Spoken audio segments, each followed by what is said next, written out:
नमस्कार शेतकरी मित्रांनो, स्वागत आहे तुमच्या आपल्या सर्वांच्या कृषी प्रधान बाजारभाव युट्यूब मध्ये। बघा शेतकरी मित्रांनो, आज दिनांक 1 फेब्रुवारी 2026 रोजी महाराष्ट्र येथे कांद्याचे बाजारभाव या लाईव्ह व्हिडिओच्या माध्यमातून आपण बघणार आहोत। तत्पूर्वी आपण चॅनल नवीन असेल व दररोजचे बाजारभाव अपडेट आपल्याला मोबाईलवर पाहायचे असेल तर आपण सर्वांनी कृषी प्रधान बाजारभाव युट्यूब चॅनलला सबस्क्राइब करा आणि सोबतीचं बेल आयकॉन दाबून ठेवा, जेणेकरून शेतकरी मित्रांनो तुमच्या फोनवर नोटिफिकेशन येईल। आणि व्हिडिओ आवडला व्हिडिओ लाईक करा, तुमच्या शेतकरी मित्रांनी व्हिडिओ शेअर करा। कृषी उत्पन्न बाजार समिती पुणे यांनी कांद्याचे ताजे बाजारभाव जाहीर केलेले आहे। व्हिडिओला बिलकुल भी स्किप करू नका, शेवटपर्यंत नक्की व्हिडिओ पहा। चला तर मग व्हिडिओला सुरुवात करूया। राशीमध्ये लाल कांदा 38 ची आवक, कमीत कमी दर 450 रुपये, जास्त दर 1300, सर्वसाधारण दर 875। तसेच संगमनेर मध्ये लाल कांदा 12405 ची आवक, कमीत कमी दर 151, जास्त दर 1601, सर्वसाधारण दर 876। तसेच चांदोडमध्ये लाल कांदा 26421 ची आवक, कमीत कमी दर 500 रुपये, जास्त दर 1426, सर्वसाधारण दर 1120। तसेच मनमाडमध्ये लाल कांदा 18682 ची आवक, कमीत कमी दर 200 रुपये, जास्त दर 1252, सर्वसाधारण दर 950 रुपये। तसेच कोपरगाव मध्ये लाल कांदा 5100 ची आवक, कमीत कमी दर 500 रुपये, जास्त दर 1200,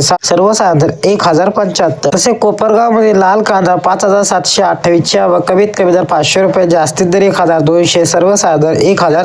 तसेच भुसवळ मध्ये लाल कांदा 15 ची आवक, कमीत कमी दर 1000 रुपये, जास्त दर 1600, सर्वसाधारण दर 1200 रुपये। हे होते 1 फेब्रुवारी 2026 रोजी महाराष्ट्रातील कांद्याचे ताजे बाजारभाव। भेटूया अशा एका नवीन व्हिडिओ मध्ये, तोपर्यंत धन्यवाद।